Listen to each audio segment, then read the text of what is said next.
Salut, Hobby pour ça délicieux. Je suis content de vous retrouver aujourd'hui pour l'épisode 16 des classiques d'Instagram.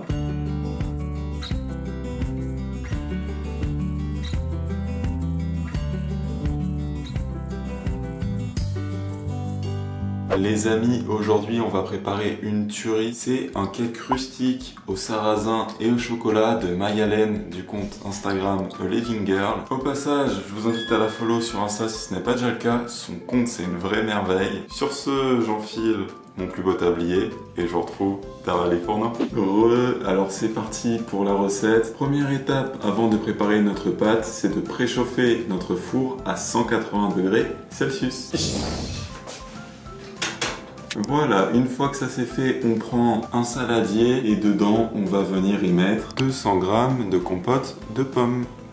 Compote de pommes qui va nous permettre de nous passer de matière grasse dans ce cake, donc ça c'est cool, et qui va nous permettre de l'alléger en sucre également. Ensuite, 2 œufs. Voilà, ils sont coquilles. Maintenant on ajoute 40 g de sucre. Moi comme d'hab c'est du sucre de coco, vous commencez à me connaître, vous pouvez utiliser le sucre que vous voulez à la place, il n'y a pas de souci pour cette recette. Et maintenant qu'on a ça, on va venir mélanger. Voilà, vous devez obtenir un mélange mousseux et homogène comme ceci. Puis ce saladier, on le met sur le côté pour le moment.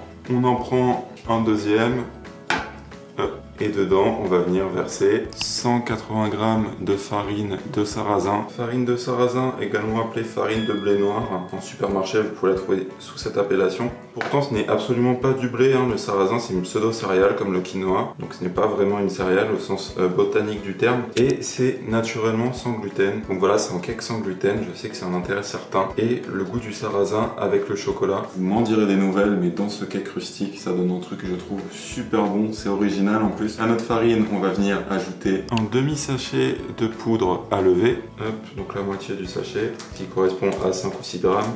Et très important, si vous êtes intolérant au gluten, je pense que vous le savez, mais prenez-la certifiée sans gluten. La plupart des poudres à lever contiennent du gluten. Et pour ceux qui ne sont pas intolérants, c'est tout simplement ce qu'on appelle souvent levure chimique en fait. Et puis on va mettre une pincée de sel, ça fait toujours le taf dans les gâteaux. Et pour finir, on fait un gâteau sarrasin et chocolat. Alors vous l'aurez remarqué, il nous manque évidemment du chocolat et il vous en faudra 100 g.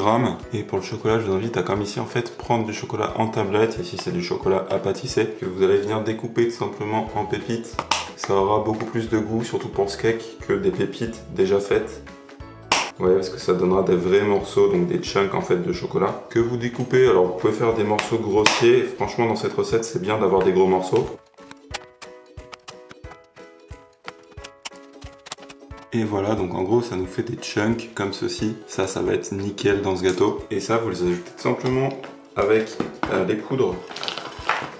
J'ai foutu un peu à côté, faites pas comme moi.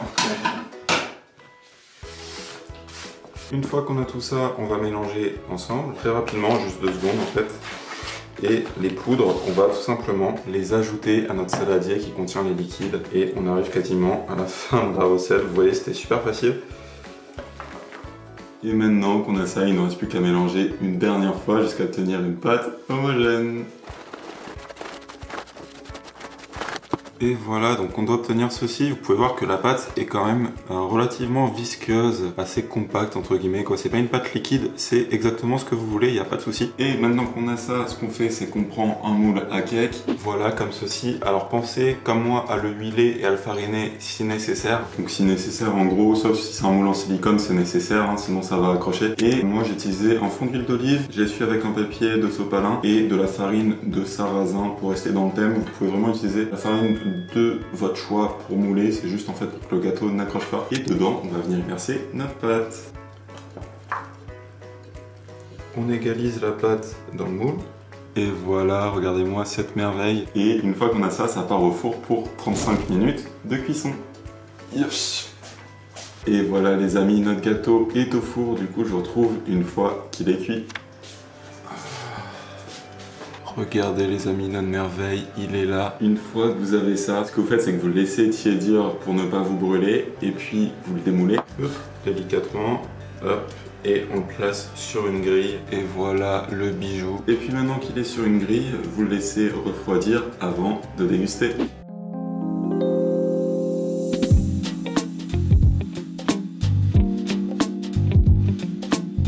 Les amis, alors c'est parti pour la dégustation. Le cake est là, regardez-moi cette beauté. Bon appétit!